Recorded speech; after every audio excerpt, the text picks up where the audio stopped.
I don't think I've ever seen another motorhome that did this, and I don't think we ever will because of how expensive it is truly to do that. Ladies and gentlemen, behind me is a coach that has so much history in it. Right now I'm here at Premier RV of Oregon, and I'm standing on the floor right now that used to be the Country Coach manufacturing facility. We've got an expert here that's going to tell you all about this coach. This is Louie. Hey everybody, welcome to Premier RV of Oregon. Here's a classic coach, an oldie but a goodie, a 1992 Country Coach concept. We are going to learn a lot in today's video. You're going to want to watch this video to the end because there is so much cool stuff going on in this coach. They started production of this coach in 1990. They worked with Gillig out of Northern California to build the chassis. They wanted to build this exactly like how they built the Prevost. Designed to compete with the Prevost market in the buses. Only Country Coach made with a big radius on the top, so all the cabins are radius inside to be more like a Prevost design. On a Gillig chassis, but we would cut the chassis apart, do a monocoque style, put in our own base section, just like the Dynamax chassis were designed. While I'm hanging out here at Premier RV, I just happen to run into someone that has just a little bit of knowledge on Country Coach and this vehicle behind us. Everybody meet Gary. Hi guys, how you doing? I'm Gary Obermeyer. Gary, what's your relationship to Country Coach and what's going on behind us? So I started in Country Coach in 1989, fresh out of college. First job I ever had, actually. Started in the engineering department there. Couple years, they had just started designing the concept when I was there. I got put on, actually, this particular floor plan, I drew the ceiling console and I drew the cabins in this particular coach. It was one of my very first large projects as one of the team members in the engineering department of Country Coach. The interior was all done in our Prevost department, but they wanted to market it as every bit a bus. We used to call it everything in a bus. So what's the best thing to do? You want to mimic the Prevost chassis. So Country Coach worked with Gillig, and they built this Synergy semi-monocoque Country Coach chassis. The first year that they did it was 1990. Semi-monocoque, 1990. Wow, that's a long time ago. So we'd have Gillig design us the front stub and the rear stub to our design. We would take out everything in the middle and weld in a monocoque base section in the middle. This particular coach has a lot of first in it from a Country Coach scenario. First coach with a ducted roof air ceiling with the center console to make the roof airs quieter, cosmetic wise. That was a big design in this particular coach and this particular floor plan and in the concepts from 92 on. What's amazing about this motorhome to me is it shows what Country Coach did almost 30 years ago. You know, the condition of this motorhome, the design of this motorhome, I don't think you're going to find very many motorhomes in the marketplace at 1992 that still withhold what this coach has. That's why we haven't decided to sell it. It's almost like a relic. It's just a great showcase of what Country Coach did and what they were capable of. It's almost 30 years old. It's all original. The paint is original. I mean, you don't see paint jobs like this type of condition that are 30 years old. I mean, this is Sickens paint. Compartment bay doors here are fiberglass. Does that have a slide-out tray as well? It does have a slide-out tray. This is one of the first years that actually you started seeing motorhomes that didn't have these small compartment bay doors that were about this much in depth. This is a full bay going all the way through. And that's what they created when they built this semi-monocoque chassis. They wanted to build a chassis that was great for RVers and also drove like a bus. There's several things special about this motorhome. One is the chassis we just talked about. Two is this large curved roof section and how that was designed into the motorhome, into the box of the motorhome, to really get that curved bus feel inside. I don't think I've ever seen another motorhome that did this, and I don't think we ever will because of how expensive it is truly to do that and design everything inside. Because of that, you know, your overhead storage is different, your window boxes inside are different. And this door too, I have to point out that this door is as close to like a bus door as anything else I've seen, just the way it's designed. It is very, very heavy. Yeah.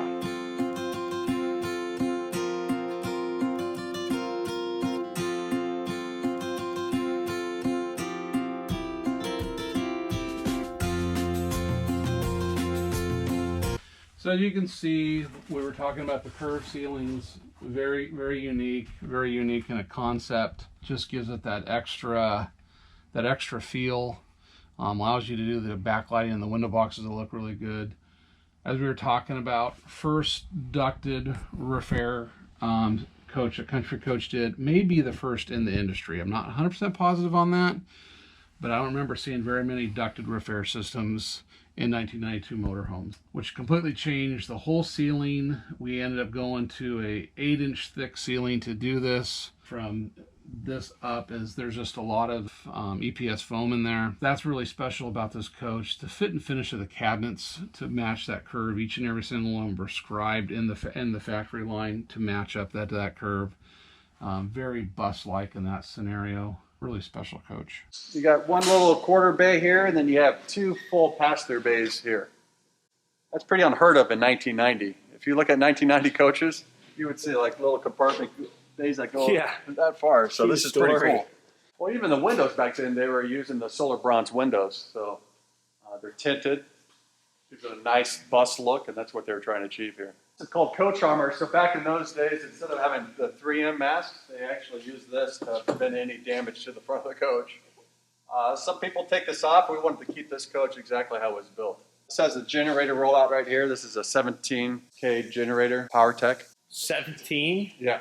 Wow, that was huge for 92. Well, but, you know, you got 3 roof airs on this coach, so it's a 40-footer, but with 3 roof airs, you need the bigger generator. And being all electric, this is an all electric motorhome. Wow. Actually, this is not all electric. Take that back. Okay. Hot water heater. But the amazing design of the curved stainless right up front here. The detail is amazing.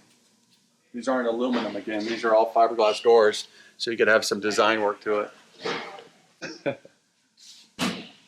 But definitely a side-mounted radiator, which is nice. With an 8V92 Detroit.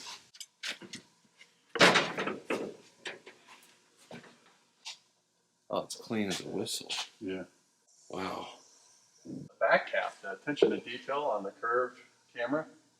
Oh, yeah. That's pretty cool. It's got a curved back side cap. This roof cap was actually all made at Country Coach. Country Coach was a complete manufacturer. They weren't an assembler, so they built this roof cap. They built the side walls. They built the chassis. They built everything on this coach. That roof cap has balsa core wood inside, so it's got good insulation. It's built like a boat back in those days. And I mean, you could take 200 of your best friends up on there and you'll have no impact on the roof at all. Wow. This gives it such a unique look that you'll never see on any other motorhome. This interior is flawless. This is all original. So there's no changes to this coach. The carpet, furniture, it's a little outdated, but hey, oldies are goodies. And the furniture just shows the pride of ownership. With that foundation, you're going to be able to get a coach that's not going to create the stress inside the coach. And this is a prime example. 30 years old. Tell me what kind of brands are going to last 30 years and be this type of condition. Some of the cool things, as the buses back then, they had the curved side walls. You don't see that. That's really a lot of work on the whole roof cap and everything, and the side walls of the coach. They're actually curved with I think a 3 or 6% radius. So that takes a lot of detail and a lot of work to do that. You'll notice the valances and everything. This is all original with the ultra suede, the rope lights, all the furniture, sculptured carpet. The only modification that they made back then, they had those big TVs with the big yokes. They did a nice upgrade with a flat screen TV. The dash, I mean, you don't see dashes like this anymore. Wow. So how many miles are on this coach? This coach is approximately 40,000 miles. It's been garage kept. Like I keep telling you, everything's original, and to me that's pretty awesome. To see a coach that no changes have been done is incredible, and the condition of everything. The dash. This is pride of ownership. The old snack tray. Yeah, look at that. How cool is that? Gotta love that. It's so flush and so well built. And then just the craftsmanship. You've got a storage area there with a nice cup holder. And this truly is, I mean, like it is right out of the wrapper in 1992. The foundation makes a big difference on a coach. Yeah, can I show the plate here of the previous owners? Yep. Country Coach. So this is really cool. It has the original placard from Country Coach. It was personally crafted for Jack and Lynn Gooseman. Unique things also is pretty cool there, huh? Yeah, very cool. There's also one in the bedroom. Really cool thing about this is if you really wanted to air the coach out, if you're cooking or something, you can just open that entire vent and it just really airs out the coach super Check out the quickly. detail on this. Yeah. Curved wood here, how it's flawless. It's held up over time. Yeah, this must have been stored indoors, I'm assuming.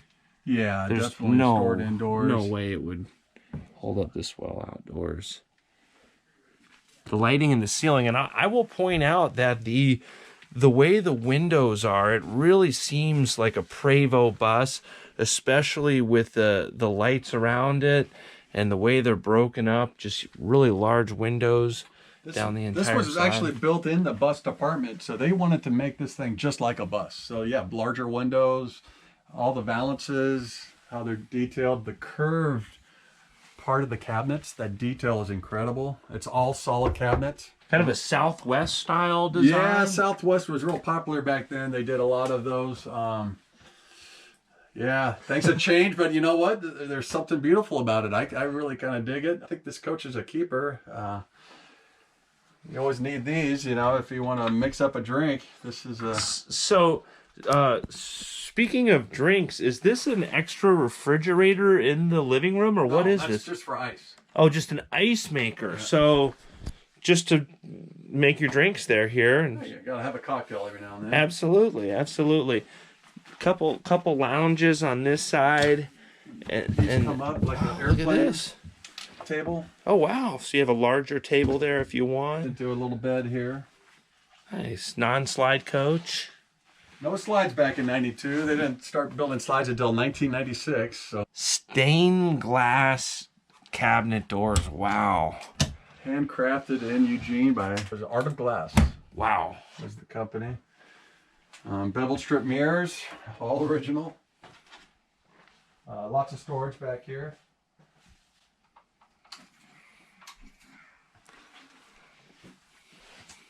Nice wardrobe here. Boy, they even made washer dryers back then. Wow. Washer dryer in a 1992. That is wild.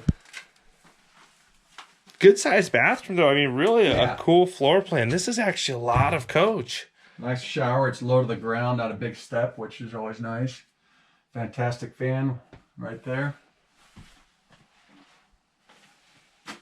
And this will bring it back to the old days here. We got the old curtains here. Gotta love this. Oh yeah, look at that. I mean, that's making a comeback. Yeah, absolutely. I mean, even this, the comforter is in excellent condition, and you can tell like how high quality and high end even this comforter is. I never ever point out the comforters in these old buses. Yeah. I always basically say that they need to be thrown in the trash. And I think this is the first time I've ever been in a 10-plus-year-old bus and actually complimented the bedding. I mean, seriously, this is like, it's like suede. I gotta get some more light on it. I mean, it's the most random thing to compliment in this coach, but I mean, we're talking suede with high-end stitching, and then the pillows are the same deal. Like suede pillows and suede. I don't even shams. I don't even know what those are. Yeah. What's a sham? You got storage back here. Oh yeah, look at that. Original manuals. Wow. Can I see those? All right. And when you open and close those doors, I can really, wow, look at that. Original owner's manuals. Indexed by safes, vaults, CBs, all the manuals are in here. Wow.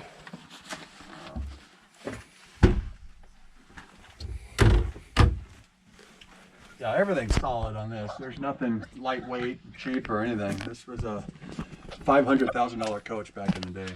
Wow. 92, that's a lot of money. Yeah, completely. And notice how the light turned on when I opened the cabinet doors, completely finished on the inside. And you can just tell the quality of this wood. I mean, this is the real deal. It's walnut wood. The walnut wood is really beautiful. You don't see too much in motorhomes anymore, but it's got a nice finish to it. Holds up really well. Nightstands on both sides of the coach. And I'll also point out there's a full-length mirror here in the bedroom as well. The same lighting on the ceiling in the bedroom. Oh yeah, another skylight where you can completely vent the bedroom as well. I like that feature. You're looking at the stars. You're like, yeah, there it is. Yeah, there it is. Come on. Even cedar down there. Cedar, yeah.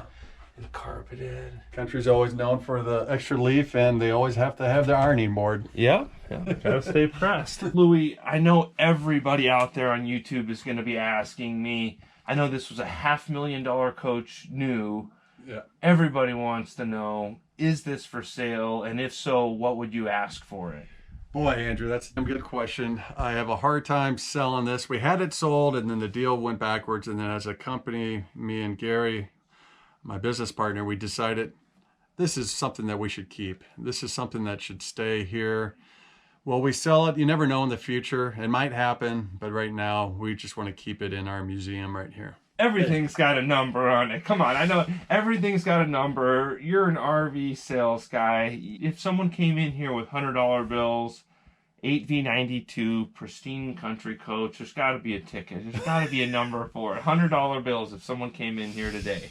Oh boy, I don't know. That's a tough one. I don't know if maybe in a year or so, but right now we're wanting to keep it. So you never know what someone might offer. We might sell it, but right now we're kind of keeping it. This is, in my opinion, a keeper. So. No, this coach really is. This is probably the cleanest 1992 coach I've ever seen, and that's in its original state. I've never seen any coach hold up this well, which says a lot about country coach. And I think with the history of where this coach is sitting right now on the old country coach line, just so much history in this room, I think it's in the right place, and this is probably the best place for it. I mean, for us, we sell a lot of country coaches, and that's what we specialize in. So when someone's looking at a 2000 to a 2008 country coach, I could bring them in here and say, hey, this pride of ownership, this is what those 07s, 2000s, this is what it could look like in 25 years. Absolutely. Well, Louis, can't thank you enough, the folks at Premier enough, for letting me and the folks out on YouTube see this awesome piece of RV history. Greatly appreciate you. I greatly appreciate all of you that are liking and subscribing these videos. I hope you're all having a great day. Thanks again.